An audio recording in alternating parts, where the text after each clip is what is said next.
सुबह सुबह मेरे वर्कशॉप में काम की शुरुआत काफी अच्छे से हुई, क्योंकि पिछले एक हफ्ते से जो इन ट्रक्स पे वर्क चल रहा था वो अब जाके सक्सेसफुली कंप्लीट हो गया था और अभी इंस्पेक्शन शुरू हो गया था। अरे मूसा भाई, अब ट्रक में से कड़कड़ की आवाज नहीं आ रही है। अब ये ट्रक मक्खन के सामान चल रहे हैं। वो सब तो ठीक है भाई, लेकिन इस बार इलेक्ट्रिक वायरिंग में गड़बड़ तो नहीं की, कहीं पिछली बार जैसी आग न लग जाए। नहीं मूसा भाई, शाहरुख ने पूरा ठीक कर दिया है वायरिंग का भी। इस बार शाहरुख ने टॉप लेवल का काम किया है और इनका पेंट भी एकदम फैक्ट्री जैसा किया है हमने। अब ये सब देख के मैं बोलने लगता हूँ कि ठीक है, गाड़ियों को डिलीवरी के लिए रेडी करो, लेकिन इतने में पीछे से एक आवाज आती है। कैसा है रे मूसा मेरी जान? अब ये आवाज मुझे जाने पहचाने लगी और जैसे मैं पीछे मुड़ के देखता हूँ तो मुझे दिखाई देता है कोई और नहीं बल्कि बेनी मेरी वर्कशॉप में आज ये मुझसे मिलने के लिए आया था। अरे मूसा, तू तो अपने जिगरी को भूल ही गया। अरे भाई ऐसी कोई बात नहीं है, बस आजकल मेरे शहर में कम आना जाना होता है ना, तो थोड़ा बिजी रहने की वजह से मैं तुझसे मिल नहीं पाया। अरे मूसा, तू कितने बहाने मारेगा रे झूठे। जाने दे, छोड़, मैं तेरी शिकायत करने के लिए नहीं आया हूँ। वो असल में क्या है ना लाला, अपने को तेरे से एक काम है। हाँ हाँ बता भाई, किस टाइप का काम है? हो सकता है मैं तेरे काम आ जाऊँ। कुछ नहीं रे भाई, एक गाड़ी है बहुत पुरानी है, उसको रिस्टोर करने का है। तू कर पाएगा? वैसे तो गाड़ियां मैं ही रिस्टोर कर लेता था, पर कैसा वो गाड़ी कुछ ज्यादा ही पुरानी है तो मेरे को जंग खाई हुई गाड़ी को हाथ लगाने में मजा नहीं आती, तो मैंने सोचा तेरे पास आ जाऊँ। तू भी आजकल रिस्टोर वाला धंधा खुल के बैठा है ना,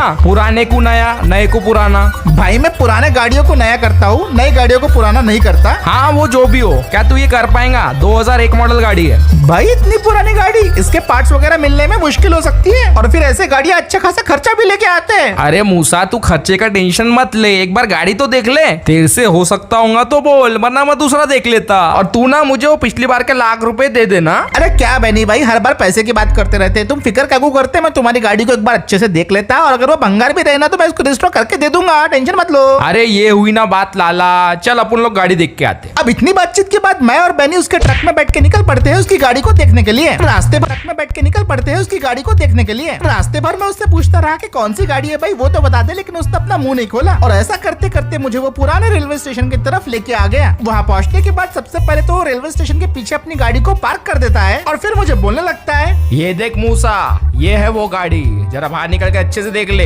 अरे बाप रे, ये वाली गाड़ी, ये तो बिल्कुल भी एक्सपेक्टेड नहीं थी। अब बेनी की ट्रक से उतर के फाइनली मैं गाड़ी को चेकआउट करना शुरू कर देता हूँ, और भाई साहब ये गाड़ी तो लिटरली एक नंबर की खटारा थी। क्या बोलता है रे मूसा, क्या तेरे को लगता है गाड़ी रिस्टोर हो पाएंगी? ये गाड़ी रिस्टोर हो पाएंगी या फिर नहीं, इसका अंदाजा तो मुझे भी नहीं था, क्योंकि ये थी एक पुरानी टाटा की सोमो जिसका बहुत ही भयानक एक्सीडेंट हो चुका था और गाड़ी पूरी की पूरी स्क्रैप कंडीशन में थी। न जाने कितने सालों से ये यहाँ पे खड़ी हुई थी और इसके आसपास काफी ज्यादा जंग और कीड़े लगे हुए थे। इसके पहले भी मैंने एक्सीडेंटल गाड़ियों को देखा है, लेकिन ये तो कुछ ज्यादा ही भंगार थी। गाड़ी के मेजर पार्ट्स पूरी तरीके से गायब थे, जैसे कि ग्रिल, लाइट, विंडशील्ड, हर चीज में मिसिंग थी। बाहर से तो ये पूरी तरीके से डैमेज थी ही, लेकिन जब मैंने इसके अंदर देखा तो मालूम पड़ा चूहों ने तो गाड़ी की लिटरली बैंड बजा दी है। सीटें बची नहीं थी, डैशबोर्ड गायब हो चुका था और रिस्टोरेशन करना तो काफी मुश्किल लग रहा था। टोटल भंगार था 10,000 रुपए का, लेकिन फिर भी मैं बेनी के पास जाके उसे बोलने लगता हूँ, भाई मुश्किल तो है लेकिन गाड़ी रिस्टोर हो सकती है। लाला तू सही तो बोल रहा है ना, तू सच में कर तो पाएगा ना? भाई ऐसे चैलेंजेस लेना मुझे हमेशा पसंद है,